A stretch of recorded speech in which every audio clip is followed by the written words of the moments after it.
नमस्कार दोस्तों, आप सभी का स्वागत है आपके इस यूपीएससी लवर जीकेपी चैनल पर। आज हम लोग इंडियन पॉलिटी की बेहद इम्पॉर्टेंट टॉपिक चीफ मिनिस्टर के बारे में डिस्कस करेंगे कि चीफ मिनिस्टर से रिलेटेड जितने भी टॉपिक्स हैं उसको हम लोग डिटेल में डिस्कस करेंगे और एनालाइज करेंगे। दोस्तों, जैसा कि आप लोगों को पता है कि इंडिया में पार्लियामेंट्री सिस्टम ऑफ डेमोक्रेसी है या पार्लियामेंट्री सिस्टम ऑफ गवर्नमेंट है। तो आपके मन में क्वेश्चन आना चाहिए कि पार्लियामेंट्री सिस्टम ऑफ गवर्नमेंट होता क्या है। तो इसको हम लोग अगले वीडियो में देखेंगे। लेकिन पार्लियामेंट्री सिस्टम ऑफ डेमोक्रेसी का जो या पार्लियामेंट्री सिस्टम ऑफ गवर्नमेंट की जो बेसिक पॉइंट होते हैं उसमें नॉमिनल प्लस रियल एग्जीक्यूटिव पाया जाता है, और ये देखने को मिलता है आपको स्टेट लेवल पर और as well as national level पर भी देखने को ये पॉइंट मिलता है आपको। अब आपका क्वेश्चन आता है कि भाई हम स्टेट लेवल पे बात कर रहे हैं, तो स्टेट लेवल पर जो रियल एग्जीक्यूटिव है वो कौन है और नॉमिनल एग्जीक्यूटिव है कौन है। तो स्टेट लेवल पर जो नॉमिनल एग्जीक्यूटिव होता है वह गवर्नर होता है, जबकि रियल एग्जीक्यूटिव होता है चीफ मिनिस्टर, और गवर्नर जो होता है वह हेड ऑफ द स्टेट होता है, जबकि चीफ मिनिस्टर क्या होता है, हेड ऑफ द गवर्नमेंट होता है। नेक्स्ट पॉइंट है दोस्तों कि इंडियन कॉन्स्टिट्यूशन में कोई ऐसा प्रोविज़न या कोई ऐसा स्पेसिफिक प्रोसीजर नहीं है। प्रोसीजर मतलब कोई ऐसा मेथड नहीं है कि चीफ मिनिस्टर को इसी मेथड के द्वारा चुना जाएगा। कोई कंपलसरी मेथड नहीं है। चीफ मिनिस्टर जो है चुना जाता है on the basis of majority of a party in the Lok Sabha election in at union level और स्टेट लेवल पे विधानसभा में, इस बेस पे होती है। और आर्टिकल 164 कहता है दोस्तों कि चीफ मिनिस्टर जो स्टेट का है उसे अपॉइंट गवर्नर करेगा, लेकिन इसका ये मतलब नहीं है कि गवर्नर जिसको चाहे उसको कर सकता है। एक परंपरा के तहत, पार्लियामेंट्री कन्वेंशन के तहत गवर्नर उसी व्यक्ति को चीफ मिनिस्टर नियुक्ति करता है जिसकी मेजॉरिटी पार्टी होती है, जिसकी पार्टी मेजॉरिटी में होती है स्टेट लेजिस्लेटिव असेंबली में। लेकिन इन केस गवर्नर के पास कुछ विवेक अधिकार हैं या विवेकशील शक्तियां हैं with respect to the appointment of chief minister. मान लीजिए कोई भी पार्टी के पास क्लियर मेजॉरिटी नहीं है, तो गवर्नर के पास एक अपॉर्चुनिटी होता है कि वो जो स्टेट की लार्जेस्ट पार्टी है उसको या कोलिशन गवर्नमेंट को बुलाए सरकार बनाने के लिए,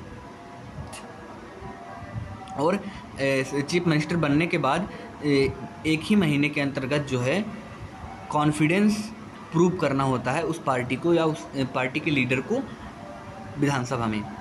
गवर्नर जो है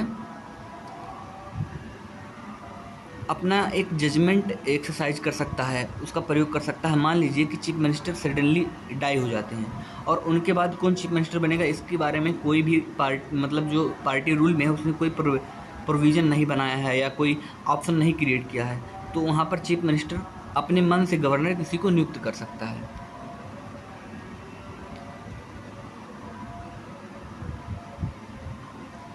और ऐसा कॉन्स्टिट्यूशन नहीं कहता है कि कोई व्यक्ति चीफ मिनिस्टर बना ही नहीं, पर उसे जो है कॉन्फिडेंस प्रूव करना पड़े। मतलब कोई व्यक्ति कॉन्फिडेंस प्रूव तब करेगा जब वह चीफ मिनिस्टर के पोस्ट पर नियुक्ति हो जाएगा। और अगर जो कोई भी मिनिस्टर या चीफ मिनिस्टर खुद स्टेट लेजिस्लेचर का मेंबर नहीं है तो 6 महीने तक तो कंटिन्यू मुख्यमंत्री रह सकता है, लेकिन 6 महीने के अंतर्गत अगर जो वो किसी भी स्टेट लेजिस्लेचर का मेंबर नहीं बनता है तो उसे चीफ मिनिस्टर के पोस्ट को छोड़ना पड़ेगा।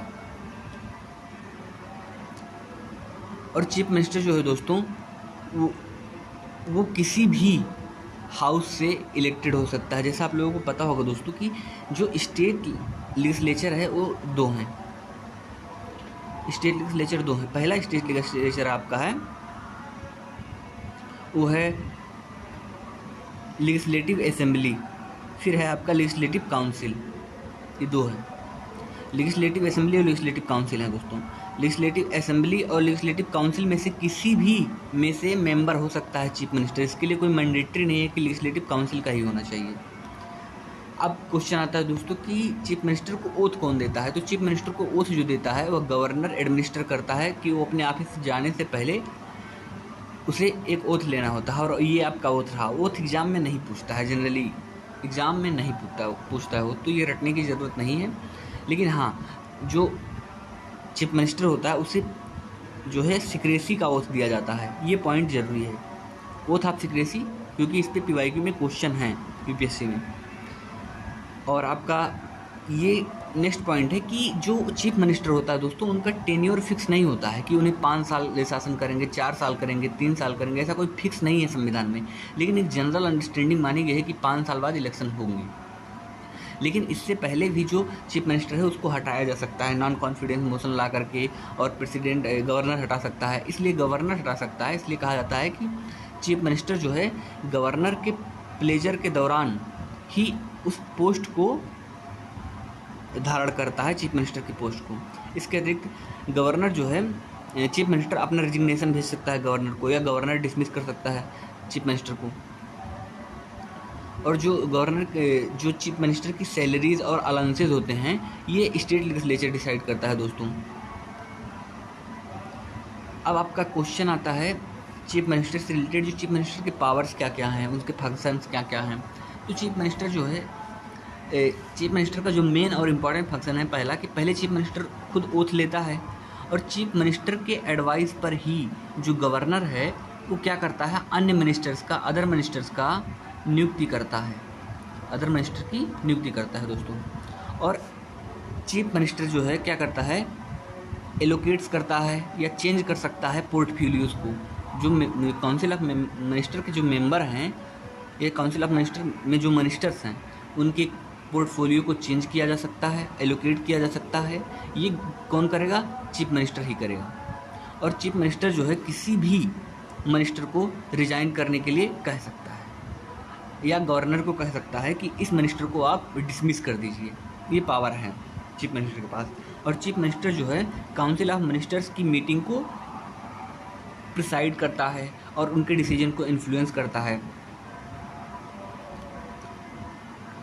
और चीफ मिनिस्टर क्या करता है कि डायरेक्ट कंट्रोल और कोऑर्डिनेशन इस्टेब्लिश करता है आल मिनिस्ट्रीज़ के बीच में। जितनी भी मिनिस्ट्रीज़ हैं उनमें कैसे अच्छे से कोऑर्डिनेशन हो पाए, कैसे उसमें कंट्रोल बना रहे, इन सब के बारे में जो लीडिंग रोल है या गाइड के तौर पे काम करता है वो चीफ मिनिस्टर है दोस्तों।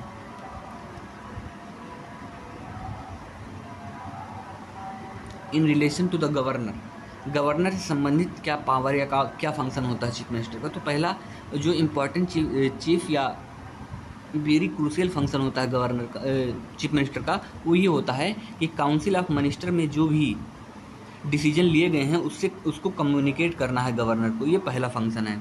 फिर to furnish such information relating to the administration of the affairs of the state and proposal for legislation as the governor में कॉल। इसके अतिरिक्त गवर्नर को किसी भी विशेष डिसीजन को लेकर के या जो राय बना है उससे लेकर के रिपोर्ट जो है चीफ मिनिस्टर से मांग सकता है, जिस पर डिसीजन या निर्णय लिया गया हो काउंसिल ऑफ मिनिस्टर के द्वारा।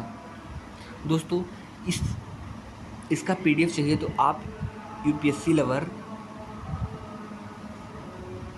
जीकेपी चैनल को ज्वाइन कर लीजिए। ये एक टेलीग्राम चैनल है दोस्तों, और यहाँ पर जो हम डिस्कस करते हैं, जो भी चीज़ें करते हैं डिस्कस यहाँ पर, तो उसका पीडीएफ आपको इजीली मिल जाएगा। तो जैसे आप वीडियो देखेंगे और पीडीएफ मिलाएंगे, फिर तो आपको चीज़ें अच्छे से समझ में आएंगी और अंडरस्टैंडिंग आपकी बढ़ेगी, और फीडबैक मिलेगा तो हम भी अपने आप में इम्प्रूव कर पाएंगे। और दोस्तों इसके अतिरिक्त चीफ मिनिस्टर जो है गवर्नर को एडवाइस करता है किन किन एरियाज़ में एडवोकेट जनरल के अपॉइंटमेंट को लेकर के, जो स्टेट पब्लिक सर्विस कमीशन होती है उसके चेयरमैन और मेंबर को अपॉइंटमेंट को लेकर के, स्टेट इलेक्शन कमीशन के को अपॉइंटमेंट को लेकर के। और स्टेट लेजिस्लेचर में क्या होता है दोस्तों कि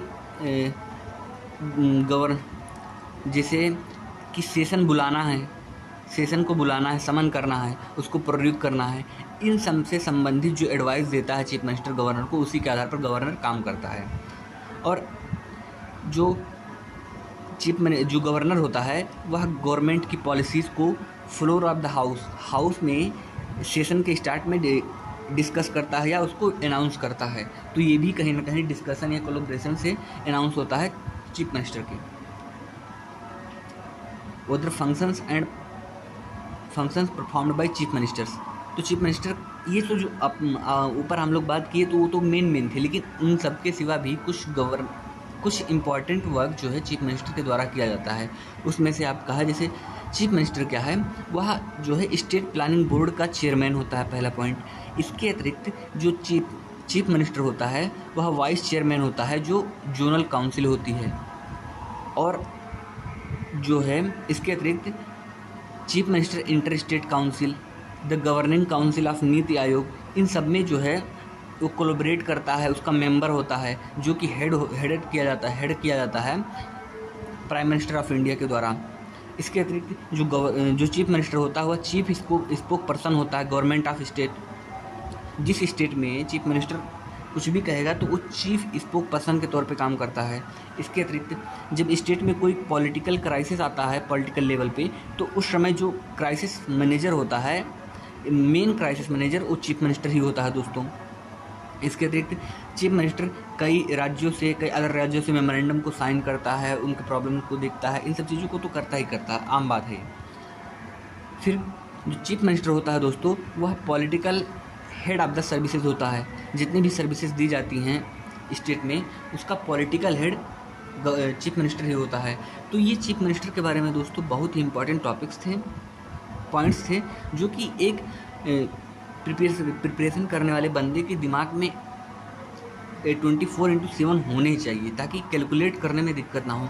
दोस्तों, ऐसा कहा जाता है कि इन्फॉर्मेशन बहुत इंपॉर्टेंट नहीं है, बट इन्फॉर्मेशन से हम अपने लॉजिक और एनालिसिस अच्छे से कर पाते हैं, अपनी बातों को अच्छे से रख पाते हैं। तो कुछ पॉइंट तो आपको रटने ही पड़ेंगे, जैसे आर्टिकल हो गया आपका, ये रटना ही पड़ेगा।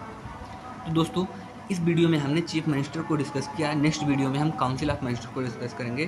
तो मिलते हैं नेक्स्ट वीडियो में, तब तक के लिए धन्यवाद।